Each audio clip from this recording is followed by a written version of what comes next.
Buenos días, Néstor. Buenos días, Stephen. Buenas tardes para las otras personas que nos ven desde otros lugares o buenas noches. Gracias por aceptar acompañarnos en esta conversación para Ratiodeca. Néstor Siré es un artista multimedial cubano transdisciplinar. Por su parte, Stephen es cineasta, también videocreador. También he leído que es profesor asistente de antropología multimedial y les agradezco mucho que aceptaran este encuentro. Este encuentro tiene también un objetivo principal y es ser el proemio, la introducción a un taller que de hecho comienza hoy en los canales de Ratiodeca, un taller de etnografía digital para artistas. Quisiera preguntarles para comenzar esta conversación, ¿cómo pudiéramos circunscribir la noción de etnografía eh, en un taller que ya casi va a comenzar? ¿Cómo pudiéramos entender la etnografía y luego la etnografía digital? Bueno, yo creo que la etnografía o la antropología como disciplina es muy cercana al arte, ¿no? Creo que hoy en día hay muchos artistas que se interesan mucho en esa idea de la inmersión, ¿no? En una comunidad o en una otra cultura, ¿no? Y por su parte creo que la antropología siempre tenía esa cercanía a las formas de expresión del arte, ¿no? La antropología es la única ciencia social que tiene una historia o una práctica de hacer cine, ¿no? De hacer documentales. Una cercanía grande a la literatura también. Y sí, por eso, por ejemplo, para nuestro proceso, el proceso de Néstor y yo, era muy importante como sacar ideas de las dos tradiciones, ¿no? Del arte y de la antropología. Sí, de alguna manera, sabes, desde el campo del arte, quizás un poco más relacionado con esta idea del arte conceptual, ¿no? Y ya un poco, inclusive en relación al posmodernismo, empieza como a haber como una preocupación desde los artistas, desde las artes visuales, como para profundizar en determinadas realidades, ¿no? Entonces, ahí surgen un montón de artistas que tienen como un perfil que de alguna manera choca, ¿no? Esos márgenes o esas fronteras entre el arte y la academia, ¿no? Y se toma mucho de la antropología en este sentido de tomar herramientas y metodologías que permitan profundizar en determinadas realidades para desarrollar luego determinados proyectos, ¿no? Nosotros hemos estado debatiendo muchísimo todos estos días, ¿no? Y organizando el taller, estamos así como con montones de ideas, ¿no? Y bastante como ¿sabes? Como interesados inclusive en ver de qué manera, o sea, todos los debates que se van a crear alrededor de esto, pero quizás, ¿sabes? Muchas de las prácticas, por ejemplo, yo he aprendido muchísimo en las colaboraciones con Estefan precisamente en estructuras académicas mucho más como profundas que las que quizás puedo haber como aprendido de una manera más autodidacta, yo como artista entendiendo de qué manera, ¿sabes? Establecer una entrevista o inclusive como aclarando procesos que a veces como artistas no son necesarios, ¿no? Pero en el mundo académico sí están muy bien estructurados, como tener como una pregunta de la investigación clara, un campo de estudio, ¿no? Entonces, establecer como una metodología de investigación que te ayude de alguna manera a limpiar ese proceso de estudio y son cosas que un poco de eso va el taller, ¿no? Tratar de dar como herramientas que luego siempre desde el campo del arte pueden usarse o no. O sea, el campo del arte es mucho más flexible en ese sentido, pero yo como artista visual siempre creo de que sería como muy interesante tener al menos una base clara y luego decidir cómo aplicarlo según tu interés específico de un proyecto específico, ¿no? Pero sí, o sea, está súper imbricado. Hablar del campo expandido del arte ya es un poco viejo porque el arte ya se expandió hace mucho tiempo y es natural.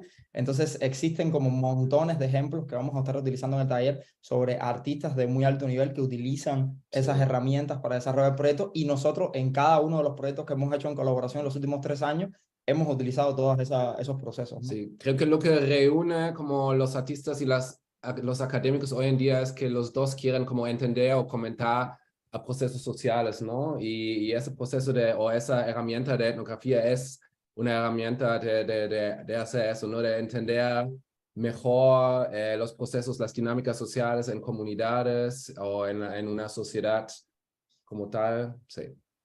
Sí, estamos hablando de un taller que comienza hoy 2 de mayo, pero que también sucederá el día 9, 16, 23, 30 de mayo y el 6 de junio. ¿Cómo han organizado el taller? ¿Cómo piensan desarrollarlo? ¿Cómo piensan compartir los ejemplos que han previsto? Bueno, tenemos, como acabas de comentar, ¿no? Diferentes como encuentros, son 6 en general. El primer encuentro va a estar un poco enfocado en dar una pequeña introducción, ¿no? Y hablar de esos conceptos básicos de los que estábamos comentando hasta ahora mismo. Y luego vamos a hacer una presentación de lo que nosotros esperaríamos, o sea, lo que esperamos nosotros a la hora de impartir el taller, pero también vamos a dar un espacio para que todos se presenten de una manera como muy breve, los asistentes, ¿no? Los participantes del taller, y también entender un poco qué ellos esperan, ¿no? O sea, para tener como una comunicación horizontal en ese sentido. En general, o sea, para terminar el primer día, un poco vamos a terminar dando los ejemplos de los proyectos que hemos realizado y vamos a especificar como las estructuras, o sea, de investigación que hemos usado para cada proyecto, ¿no? Porque de alguna manera el gran objetivo del taller es precisamente dar esas bases y que durante el tiempo del taller o sea, los asistentes un poco, ¿sabes? Como aprendan de alguna manera los procesos que se utilizan y puedan utilizarlos, aplicarlos en desarrollar un proyecto específico, ¿no? Específicamente desde bases de soluciones estéticas que vamos a irle dando como ejemplo en cada uno de los días, ¿no? Pero en general la estructura es que cada día vamos a tener como o sea, una introducción a determinados conceptos un poco más académicos, ¿no? En relación específicamente a la antropología, ¿no? Y luego vamos a tener como un espacio de presentaciones donde vamos a ir entendiendo lo que están haciendo cada uno de los Sí, participantes pero y poniendo ejemplos siempre. la idea clave y la idea principal del taller es que cada participante o como participantes en pequeños grupos van a desarrollar su propio mini etnografía en un contexto digital Exacto. para también trabajar con las herramientas que queremos dar a los participantes. Néstor, hace un momento mencionaste el posmodernismo en relación con la etnografía y en relación con la etnografía digital. Y yo pienso que el posmodernismo de alguna manera o de todas las maneras también hizo que la creación disolviera las fronteras entre el artista como este sujeto endiosado, ¿no? Este arte teológico lo que hizo fue un poco disolver las barreras entre ese creador y lo que se conoce como espectador, ¿no? Es un poco redefinir la idea de lo vivo en el arte, de la vida en el arte, y desdibujar esas barreras, ¿verdad? Hoy, como artistas, ¿cómo ustedes se definen o se desdefinen? Bueno, voy a empezar yo. Sí, claro.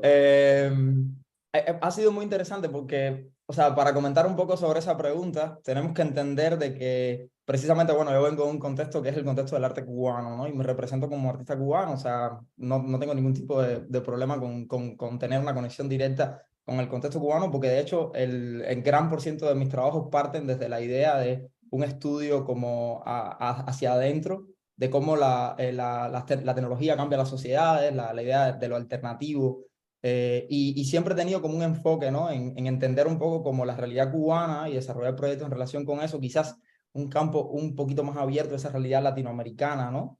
Y bueno, evidentemente tratar de establecer conexiones con otras realidades y entender de qué manera desde afuera también se puede ver esa propia realidad, ¿no? Que yo creo que es una estrategia interesante. Una de las cosas que he hecho mucho en mi carrera es como establecer colaboraciones y precisamente porque esas colaboraciones en muchos casos cuando vienen con personas o sea, que no han nacido como en esa realidad, generan como posturas súper ricas en ese sentido de perspectiva, ¿no?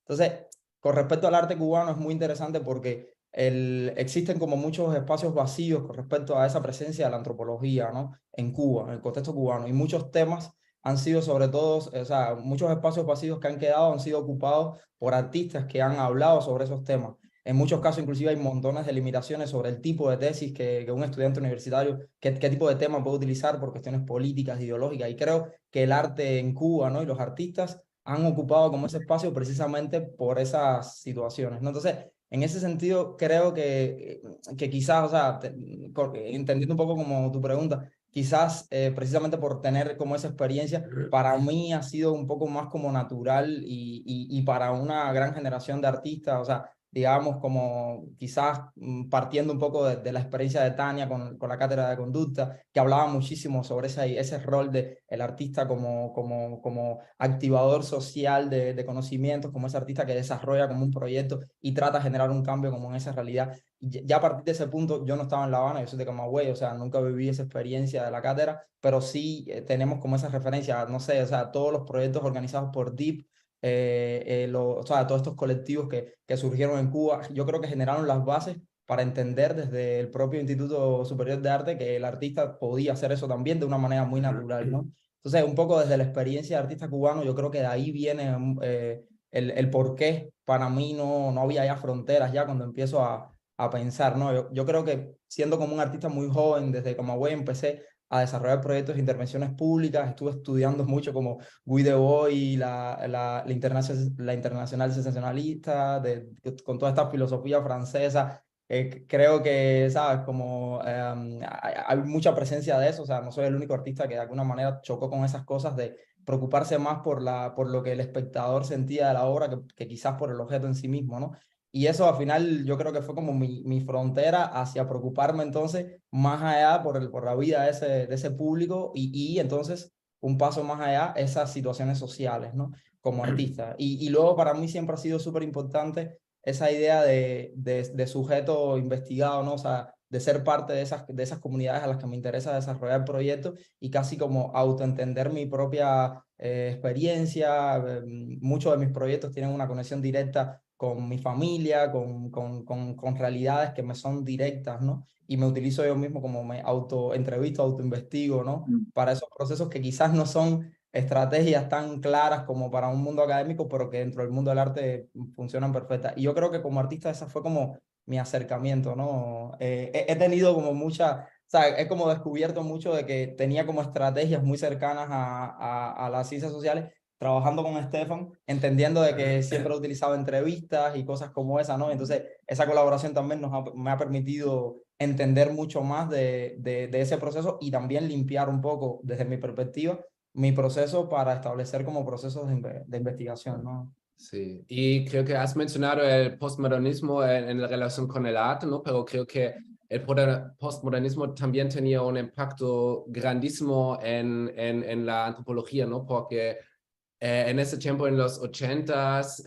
creo que muchos autores han realizado que sus propias representaciones, ¿no? Los textos que escribían son, como lo ha dicho James Clifford, son verdad, es una verdad parcial, ¿no? Porque son construcciones también, ¿no? Están como construidos por herramientas de la literatura es un proceso de ficcionalización también, ¿no? Y creo que eso abrió también un espacio para ver al arte y como los métodos o las herramientas de representación que han desarrollado artistas, ¿no? Creo que eso también, en ese momento, cuando empezó el postmodernismo, creo que también se abrió un espacio entre las dos disciplinas. No, y sencillamente el campo del arte se expandió, o sea, desde aquella época.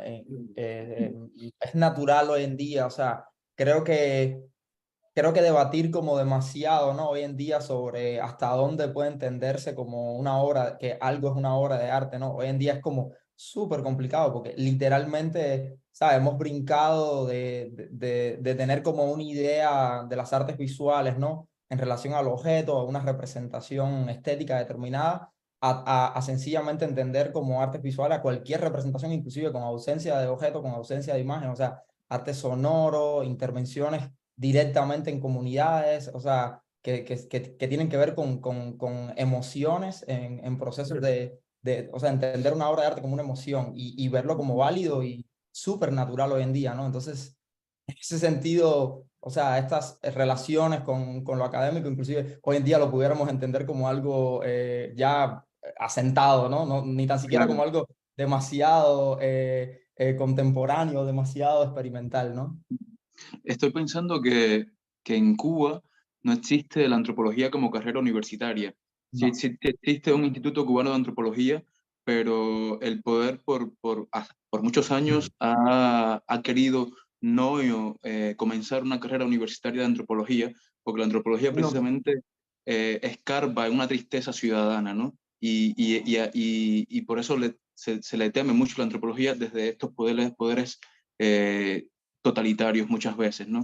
Me pregunto pero también, lo que sí sí, hay, disculpa, pero lo que sí hay, creo que hay muchos académicos en Cuba también que trabajan con la etnografía como metodología, ¿no? Por ejemplo, yo conozco algunos profesores de la Facultad de Periodismo en La Habana y sus estudiantes, por ejemplo, trabajan mucho Sí. con etnografía y yo he leído algunos tesis de maestría como súper buenos sobre fenómenos digitales que y los estudiantes han trabajado con las mismas herramientas que yo. Exacto, o sea, pero es válido como lo que comentas, ¿no? Porque existe como un vacío ahí, no azaroso, sino muy bien estructurado, ¿no? Como que eso no ha sido nunca como un espacio que se ha permitido y eso también ha dado como que, por ejemplo, carreras, o sea, personas de periodismo como ocupan ese espacio que ujú. existe como ausente. Existe también una publicación, una revista que publica muchos textos académicos en donde hay mucho de ahí de antropología, de etnografía.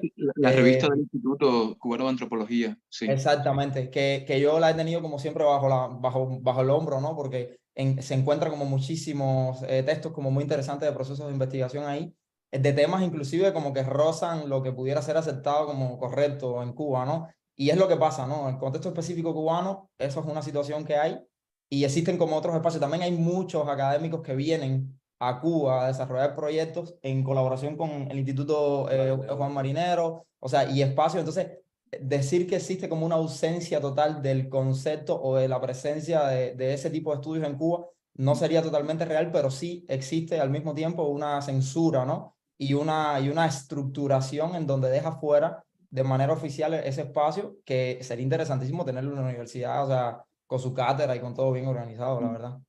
¿Cómo ustedes se conocieron? Están en Dinamarca ahora mismo y nos hablan desde ahí, pero me llama la atención cómo un camagüeyano se encontró con un alemán y comenzaron a hacer eh, trabajos juntos hasta construir un dispositivo multimedial tan impactante como las memorias, ¿no? Les pido que comiencen desde ese lugar, desde ese conocerse hasta ese momento del 2001, donde construyeron memoria como dispositivo artístico. Bueno, yo vine a Cuba para desarrollar un proyecto de investigación, ¿no? Sobre la cultura digital cubana que me llamó mucha la atención, ¿no? Fenómenos de como distribución de datos offline, como el paquete o SNet, ¿no? Eso siempre me fascinó mucho. Y bueno, cuando te interesas como extranjero en el paquete semanal y estás googleando un poco sobre el fenómeno, siempre aparece Néstor con sus proyectos, ¿no? Y bueno, si yo antes, incluso antes de ir a venir a Cuba, yo he leído mucho sobre Néstor y sus proyectos y en un momento le escribí un email y nos reunimos en un café y ya. Y listo. Sí, el tema, o sea, como artista, yo siempre he estado como interesadísimo en los procesos de colaboración. De hecho, como artista digital, desarrollar proyectos que no son procesos de colaboración es como súper difícil, porque, y más como artista multimedial, ¿no? Siempre estoy como trabajando con equipos de trabajo, encontrando, por ejemplo, los proyectos que hacemos juntos, los que hago de manera independiente siempre tienen un espacio en donde se requiere como determinada... ¿cómo decirte? Determinado contenido de desarrollo de hardware o determinado como, ¿sabes? Como experiencia con respecto a tecnologías específicas. Entonces, ¿sabes? Como, no sé, nosotros en colaboración hicimos un videojuego, trabajamos con un equipo de trabajo grandísimo. Entonces, en ese sentido, es algo que para mí es natural, o sea, establecer colaboraciones, conocer gente nueva que viene como con ideas y lo que me pasó o sea, lo que pasó con nuestro primer encuentro fue un poco eso, ¿no? Lo que a mí me parece que es realmente raro y que, bueno, a mí me ha sucedido como solamente un par o dos o tres ocasiones es encontrar personas de que estamos como súper en sintonía en un mismo momento de nuestras vidas, ¿no? Y eso fue un poco lo que nos pasó. O sea, Stefan ya llevaba tiempo en Cuba y no nos habíamos conocido. Él, de hecho, cuando yo lo conocí, ya prácticamente había rodado la primera mitad de su documental, que fue un documental acerca del mundo de los youtubers en Cuba y los influencers, ¿no? Y entonces empezamos como a hablar así como, ¿sabes? Como un académico que viene a Cuba, que te manda un correo, por supuesto. O sea, nos sentamos, nos tomamos un café, hablamos, ¿no? Pero lo que para mí fue como súper interesante era como que desde, esa, en ocasiones desde campos diferentes, ¿no? O desde un mismo campo, porque Estefan yo lo entiendo también como un artista. Tiene mucha experiencia haciendo videoinstalaciones y otros proyectos, inclusive de manera, o sea, antes de nosotros colaborar juntos o con otros artistas inclusive. Entonces empezamos como a debatir y de manera natural salieron algunas ideas y yo creo que fue el comienzo, ¿no?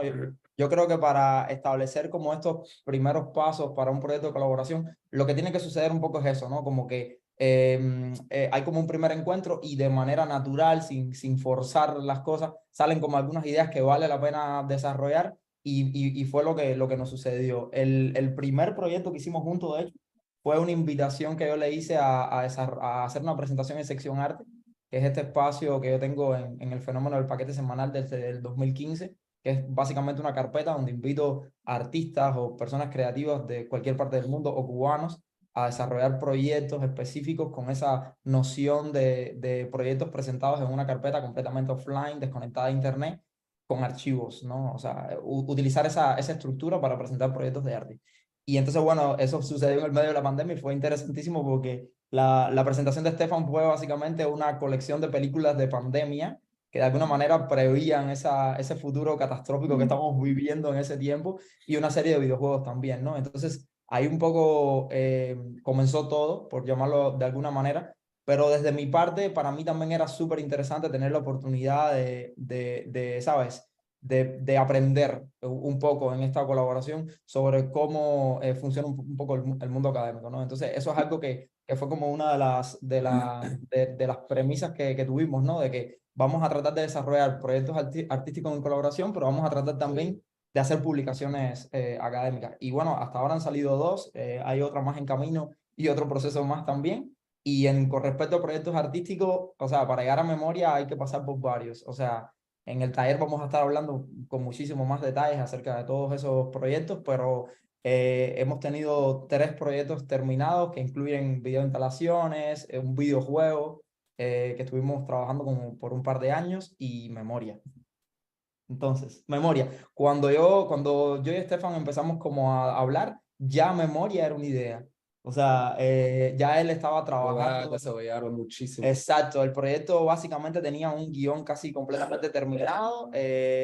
Lo que sucedió fue que quizás en nuestra colaboración en un principio se enfocó en esa idea de pensar en desarrollar memoria más como una videoinstalación, no con 4 canales, porque eso ya estaba como una idea, pero sí con esta idea de crear como un hardware, software que utilice esa filosofía latinoamericana de open software, open hardware y que de alguna manera tenía una implicación en esa interactividad, porque es básicamente el servidor que emite los 4 canales del video memoria.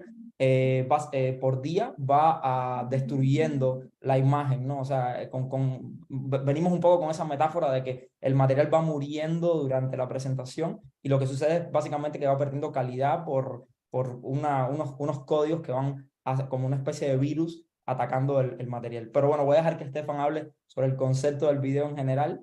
Y Bueno, pero quizás es demasiado específico, ¿no? Hablar sobre ese proyecto. Algo muy simple, ¿no? Para que se entienda de qué va. O sea, la oración del estéreo. Bueno, eso fue uno de mis primeros como proyectos que quería como desarrollar en Cuba, porque yo como hace mi juventud, yo siempre fui como un fanático del cyberpunk, ¿no? De ese género de ciencia ficción y me dio cuenta que hay una escena de escritores de cyberpunk también en Cuba, ¿no?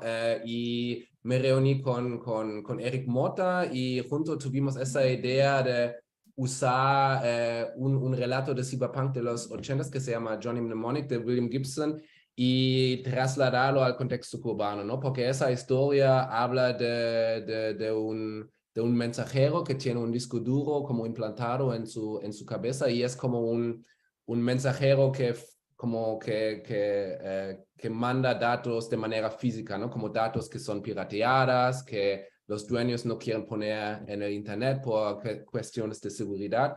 Y nos dio cuenta que ese hombre, Johnny Mnemonic, es casi un paquetero cubano, ¿no? Y de eso surgió esa idea de hacer como un remake de ese relato al contexto cubano. Bueno, y Eric y yo trabajamos mucho en el guión y después vino Néstor con una pila de nuevas ideas, como construir una forma material también que está relacionada con ese proceso de Johnny como perdiendo sus memorias, ¿no? Como las memorias de su niñez y él tenía esa idea de construir una hardware, ¿no? Que sigue destruyendo el material para tener una traducción estética al fenómeno de que el video trata. Bueno, y ya hemos trabajado casi 3 años, bueno, con pausas, pero creo que el proceso total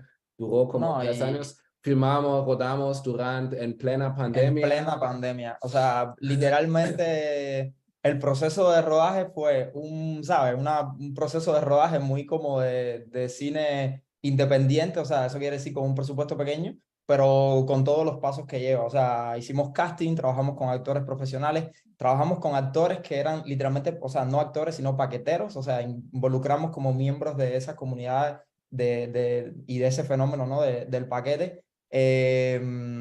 Literalmente rodamos en montones de locaciones en La Habana de la manera más informal que te puedas imaginar, pero bueno, tuvimos como en mente como todos esos procesos. Más de la mitad del equipo eran como colegas de Estefan con los que ya él había trabajado en proyectos anteriores, o sea, profesionales se pudiéramos decir, de la industria del cine, ¿no? Gente que lleva tiempo haciendo cine. Y tuvimos la oportunidad también de tener un arreglo de sonido con un equipo de sonido de Berlín que hizo o sea, que esa sensación inmersiva del material funcionara a un nivel como bastante profesional, ¿no? Y nada, encantados por primera vez lo acabamos de presentar en una galería llamada Axioma en Ljubljana, en Eslovenia. Una galería relativamente pequeña, pero súper bien conectada con todo lo que tiene que ver con arte y nuevas tecnologías a nivel europeo, que de hecho los conocimos a través de la Transmediale, a ese equipo de trabajo. Estamos inmensamente agradecidos con ellos porque la obra quedó exactamente como nosotros lo habíamos Bueno, y soñado. las sueñas sería mostrarlo en Cuba también, ¿no? Estamos trabajando en eso. El tema es que los espacios en Cuba están, o sea, y pudiéramos como presentarlo, pero pequeños detalles como tener 4 proyectores 4K de una misma marca y que tengan los bombillos potentes, hace que sea complicado presentarlo. O sea, el problema de presentar obras en Cuba sobre nuevas tecnologías son las nuevas tecnologías. Sí, eso Literal. sería llevar a Cuba el dispositivo y ponerlo en su sitio, ¿no? Pensando en esa idea también del arte situado que precisamente construye la etnografía en el arte, ¿no? Situar el pensamiento en su contexto, aunque luego se pueda expandir. Y eso se relaciona mucho con algo que Néstor, dices en tu sitio web, y te cito: me interesan los métodos informales de circulación de información y bienes, los fenómenos alternativos resultantes de la creatividad social y las comunidades e infraestructuras humanas que se forman alrededor de estas prácticas. En este sentido, quisiera preguntarles cómo entender hoy la investigación en el arte, ¿no? Cómo pensarla a partir precisamente de la etnografía. ¿Qué podríamos entender como investigación en arte? Bueno, creo que esto es una pregunta Sí, para ti porque yo tengo esa formación como antropólogo, ¿no? Y yo siempre sigo como un modelo claro. más tradicional Bueno, en ese sentido. con respecto a mi experiencia, o sea, creo que tiene que ver con mis intereses como de profundizar en esas realidades. O sea, yo he tenido, o sea, como en mi carrera como artista y como ser humano, ¿no? He visto como montones de proyectos desarrollados por artistas que son increíblemente epidérmicos y que y que vienen con esa idea de intervención por paracaídas, ¿no? Como es ese tipo de proyectos que el artista llega como a un barrio, está como 3 días ahí y, no sé, hace como, no sé, un mural en la pared y ya, cambió la realidad del barrio. Entonces, hay como entrevistas en donde todos están contentos porque la estética del barrio cambió y eso a mí me parece como que dentro del mundo del arte es válido, o sea, no tengo ningún problema con ese tipo de prácticas, creo que todo debe existir, o sea, precisamente una de las cosas interesantes del campo de las artes visuales es precisamente la variedad y que hay espacio para todo, pero no es el tipo de proyecto que a mí me interesa como artista, ¿no? Entonces, eso yo creo que me inclinó, ¿no? Hacia tener un proceso diferente. O sea, yo creo que ninguno de mis proyectos, de los que yo hago, nunca los logro hacer en menos de un año. O sea, yo creo que un año es como el proceso mínimo que tengo como para entender un fenómeno que me interesa desarrollar y en casi el 90% de las veces me involucro en esas comunidades como un miembro más. O sea, que es algo que he utilizado siempre como una estrategia para entender a profundidad de qué manera funcionan esas realidades y luego pensarme cómo yo desde mi perspectiva, o sea, desde mi campo, que es el del arte, puedo desarrollar un fenómeno que no solamente entiende y documenta esa realidad, que para mí es interesante como generar registros y poder mostrar esos fenómenos, esas prácticas, sino también trata de luchar con esa, ¿sabes? Con esa gran pregunta de que cómo el arte puede hacer que esas realidades cambien, ¿no? Y bueno, siempre con esa perspectiva positiva de para mejor, porque en muchos casos esos cambios no sabemos hacia dónde van, ¿no? Entonces, yo siempre, o sea, yo estoy un poco conectado con ese concepto de lo que se entiende como arte útil, o sea, tengo Dani ahí como cerca también en ese sentido, eh, pero es una gran pregunta, ¿no? Porque en muchos casos, en realidades, por ejemplo, de Cuba, donde hay una depresión económica tan grande ahora mismo, ¿no? Y básicamente a cualquier comunidad a la que gires tienen problemas como muy básicos que no tienen que ver con la cuestión estética, es a veces difícil como enfrentarte como artista a ese tipo de realidades y qué puedes hacer tú, ¿no? Como para, tampoco es como que yo quiero cambiar el mundo con mi arte, ¿no? Yo tengo como focos de atención como muy claros con respecto a determinadas prácticas, determinados fenómenos que me interesan, pero siempre me interesa como tratar de ver de qué manera inclusive el campo del arte puede hacer que eso funcione de una manera diferente o mejore, ¿no? Y creo que exactamente esa inmersión extendida de que estás hablando es exactamente una de las ideas claves en la antropología, ¿no? Donde la pretensión es como participar en la comunidad por un tiempo extendido, ¿no? Normalmente un año es exactamente la pretensión para escribir, por ejemplo, un doctorado en antropología, ¿no? Y creo que eso es algo que a mí me fascina también con la antropología, que la idea es como ser parte de una comunidad, involucrarse. También creo que la antropología tiene ideas bastante complejas sobre ese tema de la colaboración y también la ética, ¿no? Porque para desarrollar un proyecto de antropología o de etnografía, como las relaciones sociales en que tú entras son... Por un lado son la herramienta, ¿no? Porque estás aprendiendo cosas por las relaciones que tienes, pero también son el tema, ¿no? Porque la antropología siempre trata de dinámicas sociales, ¿no? Y porque ese proceso es tan basado en establecer relaciones sociales, obviamente hay una complejidad de preguntas éticas, ¿no? De colaboración, cómo puedes como producir una representación en que los demás, como la comunidad, también participa y tiene una voz también, ¿no? Esas preguntas me interesan mucho y creo que en el arte, bueno, hay artistas, como tú has dicho, que solo vienen 3 días y ya, y piensan que han desarrollado algo que tenía un impacto positivo en la comunidad, pero hay otros artistas también que están experimentando mucho con esos temas de colaboración, con la ética en esas relaciones que entras. Por ejemplo, el tema de la ética quizás es uno de los temas que más me ha chocado a mí, ¿no? O sea, o que más tiempo le he dedicado como para tratar de estructurar un poco como esos protocolos que yo sigo como artista alrededor de los proyectos que hago. Una de las cosas, por ejemplo, también hay que dejar claro, o sea, mi campo es el arte, o sea, yo termino utilizando este proceso de experiencia y todo ese proceso de investigación como el material para crear entonces lo que yo llamaría como mi proyecto de arte, que luego es presentado en instituciones de arte, que es una representación, no documentación de esas realidades, porque Para eso está el cine, que seguro lo va a hacer como de una manera más profunda, son un documental o algo así. A mí, desde el campo del arte, me interesa absorber eso y luego encontrar cuál es como la pregunta o el cuestionamiento que yo hago sobre esas realidades o que yo entiendo que vale la pena compartir y luego creo, utilizando la metáfora, inclusive la poesía, o sea, una representación artística, no de copia y pega de esa realidad, sino con mi opinión con respecto a lo que está sucediendo, ¿no? Entonces, ahí viene mucho la idea multimedial, o sea, me interesa todo ese proceso de investigación, siempre tiene un montón de información y de archivos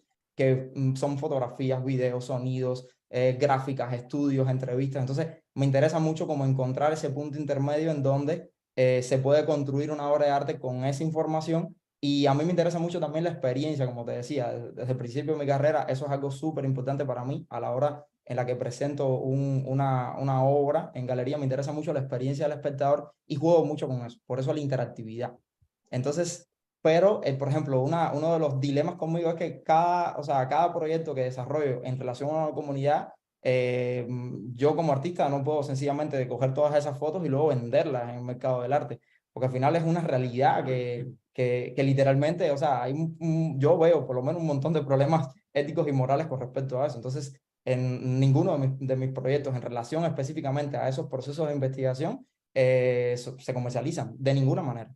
Son exhibidos, en muchos casos, ¿sabes? Para poder desarrollar esos procesos de investigación, encuentro fondos desde el propio mundo del arte y trato de entender de qué manera esos fondos los puedo invertir en esas propias comunidades, ¿no? Y entonces funciona como un link entre esos dos mundos y me aprovecho también de las gratitudes que tiene el propio campo del arte para poder desarrollar como los procesos y como decía Estefan, tratar de establecer como colaboraciones e interacciones completamente transparentes y horizontales, inclusive en temas tan complicados como la economía, ¿no? O el dinero, que es algo también complicado con respecto a la postura del investigador o del artista que trabaja con esas comunidades, ¿no? Entonces, son como, ¿sabes? Como son muchísimos temas como bien complicados que yo siento que cada artista tiene que decidirlo por sí mismo, ¿no? O sea, porque los temas éticos y morales son también como una decisión como muy personal y tener claro si lo va a utilizar como parte de su trabajo o no. En mi caso sí es una realidad. Y todos los proyectos que hago están completamente libres en mi web, inclusive los códigos y el desarrollo de hardware que hago están completamente libres en plataformas donde se comparte software abierto, o sea, que en ese sentido también trato como de tomar de esas realidades y de esas comunidades y luego regresarlo de la manera más transparente posible. Sí, Néstor, mencionabas el arte útil y el arte de conducta, que son dos ideas, dos nociones, dos prácticas que ha desarrollado la artista cubana Tania Bruguera. Y recuerdo la noción de arte político que ella misma ha teorizado, que ha compartido, y básicamente ella entiende el arte político como el arte que transforma contextos determinados, contextos situados. ¿Crees o creen que Memoria y los otros proyectos que han construido en comunión es también arte político? Una pregunta complicada. Yo creo que todo arte es político. O sea, es como, esa es la respuesta fácil a esa pregunta, ¿no? Es lo que cualquiera diría de per se. Yo me entiendo como artista político también, ¿no? Porque me parece que tengo la intención de intervenir microfenómenos. O sea, quizás mi gran diferencia con ese concepto que tú acabas de decir es que a mí me parece que como, o sea, yo me enfoco mucho más en microfenómenos o como en desarrollar determinadas acciones en comunidades específicas que no son como esa idea de cambiar la manera en la que entendemos como conceptos como libertad o cosas así, ¿no? Entonces, esa parte yo creo que hay artistas que la trabajan muchísimo, que tienen como esa intención, ¿no? De tener como un alcance, digamos, como más macro, ¿no? Con respecto a su presencia o a su intervención en esa idea del arte político. A mí me interesa más como ir como a un nivel más a escala humana, pudiéramos decir. O sea, y yo diría, bueno, yo no creo que el proyecto hable del contexto político cubano, ¿no? Pero sí habla quizás sobre nuestra relación con tecnología, sobre nuestra relación con esas grandes compañías como Facebook, Apple, que impactan tanto nuestra experiencia del Internet. Y yo veo también fenómenos como el paquete semanal quizás como alternativas al consumo del Internet que tenemos en el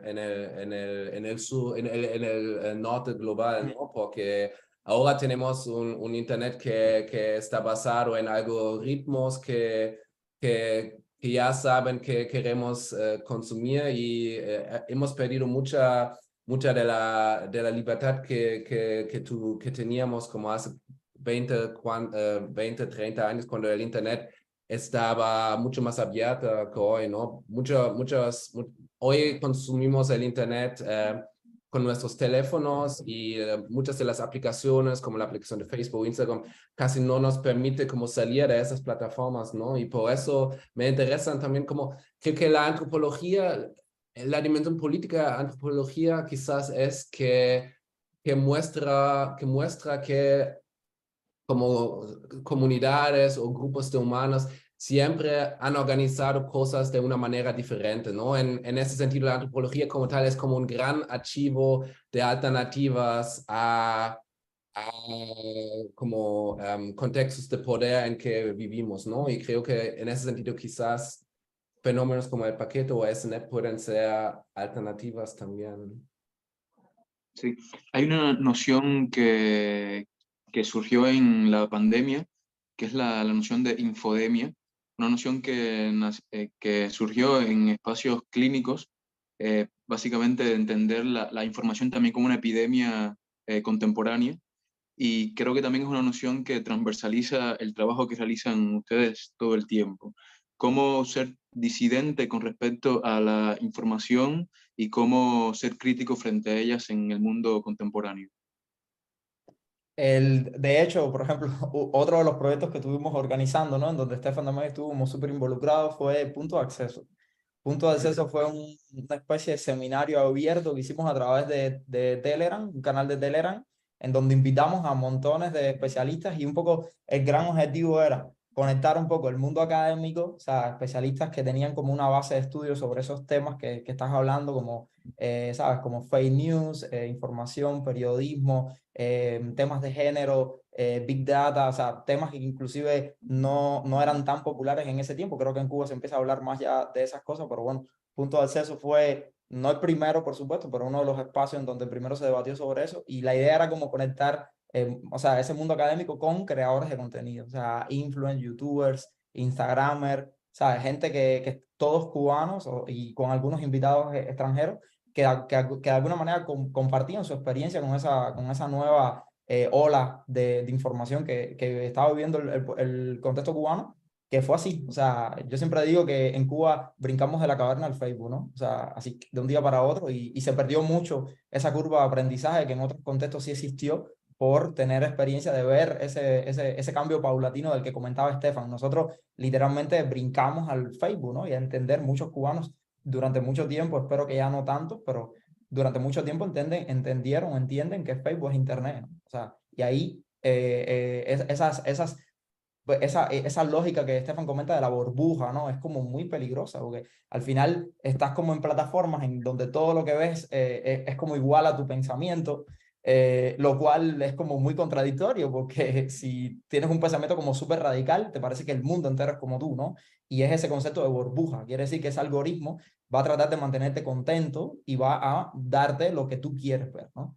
Y esas redes se van creando como por amigos, y cuando hay alguien que tiene una opinión diferente, sencillamente lo bloqueas y vas también tú eliminando, pero el algoritmo también elimina mucho por ti sin preguntarte, ¿no? Entonces, o sea, nosotros hemos debatido mucho dentro de nuestro trabajo con respecto a estos temas, y también hemos tratado de traer a Cuba, ¿no? Esos temas y generar espacios de debate. Quizás en términos de intervención, esos espacios son como los que más han tratado como de calar, ¿no? En esa realidad. Y por otro lado, tenemos un par de textos académicos que ya están publicados, o sea, podemos decir que ya están dentro de ese gran archivo que es la antropología o la etnografía, que tratan sobre dos temas que también fueron como claves, ¿no? Como las dinámicas de economía informal relacionadas con las nuevas tecnologías en Cuba, y también un caso de estudio específico en relación con SNET, que muestra mucho cómo estas dinámicas como libres e independientes también tienen como choques con las políticas específicas de Cuba, ¿no? Entonces, yo creo que tenemos temas, ¿no? En nuestros proyectos que inciden sobre eso, pero también tenemos, como dice Estefan, ¿no? Un interés con respecto a entender también estas tecnologías y la manera en la que toda esta realidad ¿sabe? Sucede en un campo más expandido como es el mundo, ¿no? Lo global. Y por eso las conexiones y entender estas alternativas de Cuba en relación a esas realidades, por ejemplo, de Silicon Valley, de que todo lo que viene de esta idea positivista acerca de que todo lo que viene de Silicon Valley es el futuro, y en muchas ocasiones no es así, ¿no? O por lo menos tenemos como estos otros casos de estudio, estas otras realidades que encuentran otras alternativas que en ocasiones son hasta más democráticas, ¿no? Y es muy interesante viniendo de un contexto como el cubano. Entonces, nada, o sea, como artistas y investigadores, podemos decir, nos movemos como, eso es un poco como nuestra salsa, ¿no? Por llamarlo de alguna manera, y tenemos muchos proyectos que tocan, yo creo que todos esos temas en diferentes niveles. Sí, esta conversación no es más que la introducción a estos Vamos a 6 repetir encuentros constantemente. del taller de etnografía digital. Por eso abrimos ahora los micrófonos y las cámaras a las personas que nos acompañan, por si alguien quiere hacer alguna pregunta, algún comentario. Yo sí quería hacer, Edgar. Augusto, sí, por Porque favor. me da la sensación, desde la ignorancia, desde fuera, que trabajáis mucho con la teoría del caos, con Poincaré y con Lorenz. O sea, hacéis pequeñas variaciones y estáis viendo los resultados antropológicos. Y no sé si más allá de eso, hasta de esos resultados, habéis probado a hacer un tipo de geometría, que es la fractal. Todas las variaciones hasta la podéis llevar geométricamente. Me da la sensación que es exactamente lo que estáis haciendo en matemáticas. Usáis el caos. Qué Introducís el bien. caos. Hay una colaboración en camino hoy entonces. Tenemos que entender más desde la perspectiva de la matemática cómo los proyectos tienen una implicación, pero hasta ahí no llego. Ni yo. Tengo que, si quiero empezar a aprender, tengo que empezar por los cálculos de nuevo, creo. Claro, claro. Las relaciones, pero tenéis hasta una geometría detrás, me da la sensación. Lo que pasa es que es multidimensional y es bastante más complicada que lo que sería unas variaciones en una sola dimensión, ¿no? Pero sería no sé, una geometría maravillosa, cósmica. Qué bien. Bueno, ya me estoy imaginando la gráfica. Sí. Yo recuerdo mucho una noción de Félix Guattari, el filósofo francés, que es la noción de caósmosis, ¿no? Como el mundo contemporáneo ya está como infiltrado por el caos perennemente, a veces de manera insospechada, ¿no? Vivimos en el caos y en él producimos, en él convivimos. Hay un artista latinoamericano que yo tengo como muy cercano también, que es Orozco, ¿no? Que él tiene un concepto que yo creo que cuando yo era un poco más joven era como súper presente en mi trabajo, que era este concepto del accidente, ¿sabes? El encontrar, ¿sabes? Encontrar cosas. Y tiene como muchos proyectos que van detrás de esa lógica, ¿no? El tomar el accidente como lo inesperado, ¿no? Con respecto a la experiencia del artista y utilizarlo como proyecto de arte o como base de ese proyecto de arte. Y bueno, yo creo que está un poco conectado con lo que estás comentando. Ahora, lo que yo creo que me pasa a mí, y me parece que en ese sentido Estefan y yo somos muy parecidos, es que somos como muy pragmáticos. O sea, o por lo menos hablo conmigo, yo soy súper estructurado. O sea, comienzo como con una idea como muy estructurada, casi siempre lo primero que hago es escribir sobre lo que quiero o lo que pretendo hacer, y luego voy como paso a paso, como, pero siempre con una noción como muy estructurada, y soy como trato de controlar bastante el proceso. O sea, no, siempre hay entrevistas, gente que hablan, gente que uno conoce durante ese tiempo, o el ir conociendo más la realidad te va haciendo de que cambies, ¿no? La manera en la que lo entiendes. Inclusive terminando exhibiendo, constantemente estamos haciendo actualizaciones a los textos o a la manera en la que entendemos el proyecto. O sea, eso yo creo que es válido, pero desde una perspectiva como muy estructurada. O sea, en plan matemático podemos decir así como punto 1, punto 2, punto 3, o sea, y hablar en cada paso. Por lo menos yo como artista puedo hablar de cada paso de mi proceso. Sí. ¿Alguien más quiere hacer algún comentario? Sí, yo quería preguntarles si en esta investigación que han realizado en general para todo su trabajo, pueden vislumbrar alguna forma alternativa de consumo de Internet, redes sociales en el norte global, como algo que pueda hablar de un posible camino para combatir toda esta cantidad de información, los algoritmos y etcétera, el poder sobre nosotros con las redes. Bueno, creo que es una pregunta bastante difícil y creo que no queremos como romantizar tampoco, ¿no? Esos fenómenos en Cuba. Por ejemplo, muchos de los gamers que forman parte de SNET, por ejemplo, creo que ellos siempre preferirían como tener el acceso fácil al Internet que tenemos en Europa o en Estados Unidos. Pero bueno, yo por lo menos, yo soy un gran fanático de la piratería y creo que como las lógicos o la lógica de compartir datos en Cuba es algo que me fascina mucho. Por ejemplo, yo estoy trabajando con un laptop que me dio la universidad y muchas páginas para streamear películas pirateadas están bloqueados, por ejemplo. Y yo creo mucho en la libertad de los datos y eso es algo que me impresiona mucho siempre en Cuba, como esas infraestructuras sociales súper horizontales para compartir cosas y que también siempre hay una dimensión social, ¿no? En esos encuentros, en esas transferas de datos. Yo creo que, Gracias. sí, yo creo que en ese sentido Europa está como mucho más adelantado que pudiéramos decir que Estados Unidos, ¿no? O sea, Latinoamérica es un caso especial, ¿no? Porque en muchos de los casos estas alternativas surgen como, o sea, en contraposición directa a la escasez o la limitación. Entonces, por eso es importante no romantizarlo, porque hipotéticamente si el Internet estuviera como al full y súper barato y tuviéramos, no sé, cuentas bancarias que te permiten pagar, ¿sabes? Streaming, quizás todo el mundo estuviera como viendo Netflix y no el paquete, ¿no? Y con una economía también que te permita. Yo creo que en gran medida esa idea de la alternatividad en Latinoamérica viene dada por una implicación a limitaciones, ¿sabes? Democratización de la tecnología, o sea, en muchos casos la tecnología no está disponible, o sencillamente una cuestión económica, ¿no? Que tampoco es una realidad súper ajena, o sea, en Europa te puedes encontrar piratería inclusive de discos, yo me los encontré en Marsella, pero siempre está asociado como a pobreza o grupos de migrantes, que eso es otra cosa, o sea, que no está, no son prácticas que no se ven desde una perspectiva positiva o con no sé, una base filosófica con respecto a la lógica de cómo funciona el mundo, ¿no? Entonces, yo creo que lo más cercano que hemos visto es montones de proyectos de artistas que están trabajando muchísimo sobre el concepto de servidores, servidores como que utilizan energía limpia. Yo creo que en términos de entender la manera en la que funciona el Internet, eso sería uno de los primeros grandes pasos. Por otro lado, desarrollos de plataformas ¿sabes? Como redes sociales y perfiles que permiten un poco más esa idea de alternativa a las grandes de Facebook, WhatsApp, Instagram, YouTube, no sé qué, que todas vienen de Silicon Valley, de casi todas, ¿no? De esa lógica.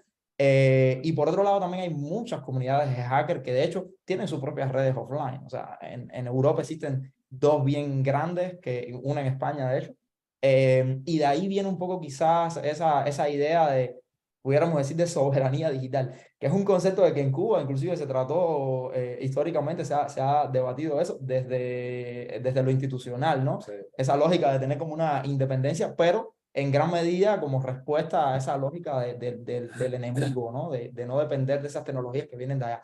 Y en Europa empieza a hablarse mucho de esos temas, ¿no? Sí. Y también podemos decir quizás que para nosotros como artistas las limitaciones o la escasez también siempre es un motor de innovación, ¿no? Y yo estoy como súper conectado, por ejemplo, a esa idea de ese cineasta cubano Juan García Espinosa, ¿no? Del cine imperfecto, ¿no? Y creo que muchas estructuras o infraestructuras, por ejemplo, de producir cine, de financiar películas en Europa, hoy en día también no son súper disfuncional, ¿no? Y por eso creo que como trabajar con limitaciones también como te lleva a nuevos procesos artísticos quizás, ¿no? No, y por ejemplo, yo siempre comento, ¿no? Casi siempre comenzamos con con la misma lógica de no romantizar, ¿no? Porque eso es como, eso te permite tener una experiencia o entender el fenómeno, yo creo que desde otra perspectiva. Porque si empezamos desde la lógica de la, ¿sabes? De la cosa qué peculiar, qué lindo, qué colorido, ¿no? Qué caribeño, no te permite entonces profundizar más en el fenómeno. Pero, por ejemplo, yo escribí un artículo sobre la economía dentro del paquete y es interesantísimo. esa lógica que no existe en prácticamente en ninguna plataforma de distribución, en donde tú pagas por unos contenidos digitales y luego tienes el derecho a hacer lo que quieras con eso. Eso genera como una estructura no piramidal de la economía, o sea, completamente descentralizada en relación a fenómenos de distribución de información que no existe. O sea, al final Netflix, todo el dinero va hacia una misma dirección. Entonces, esas lógicas, ¿no? que funcionan en Cuba con una magnitud que no sucede en otros lugares, porque hablamos de que el paquete semanal tiene un alcance de 12 millones de cubanos, o 11 si se fue 1 millón ya.